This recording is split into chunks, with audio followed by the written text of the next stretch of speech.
don't change your oil on your Porsches, especially if you have a vehicle that you constantly track, because if you change your oil, we then can't replace your engine, because changing the oil is so much money and it's very expensive. You might as well just drive it until you grenade your motor, and then we can just replace the motor. And then you don't have to worry about all this metal. So guys, if you're driving your GT3s, GT2s, any track car, that's from this engine. That's a lot of metal. You're gonna end up grenading your engine. So if it's cheaper for you in the long run to just replace the engine, it's definitely more profitable for a shop to put another engine in your car, because these engines are very expensive. Changing your oil, just a nuisance and not fun to do. So most of them end up not changing their oil.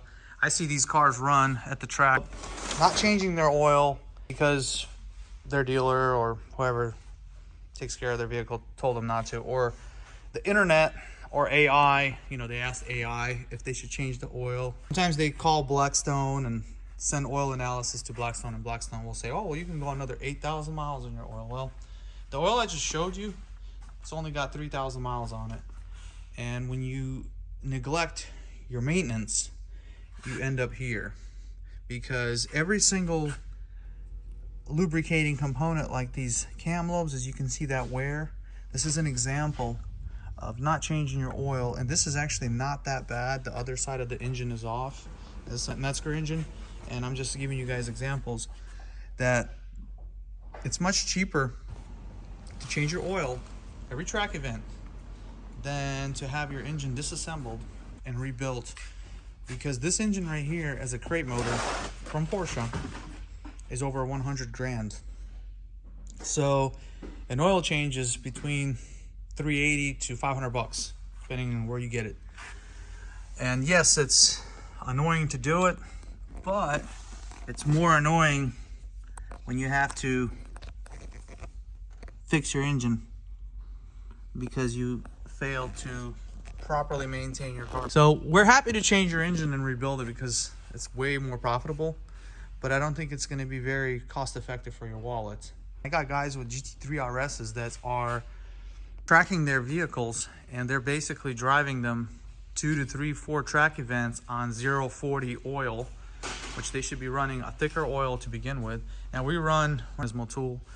We find this to be a really good engine oil. There's also a couple other manufacturers that have good quality oil.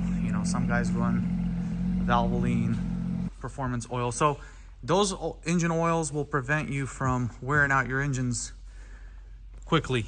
And the key is, when you have components such as the oil, metal, like I'm showing here, this is a lot of metal for 3,000 miles.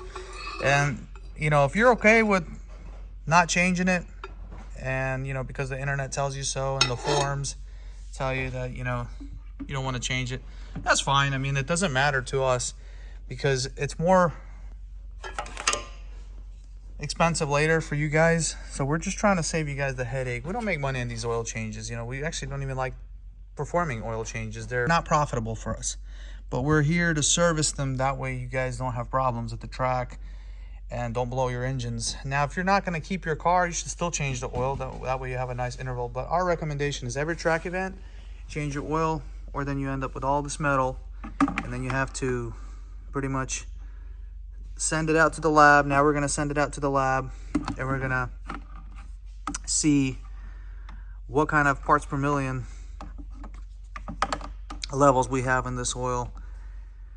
So there you go.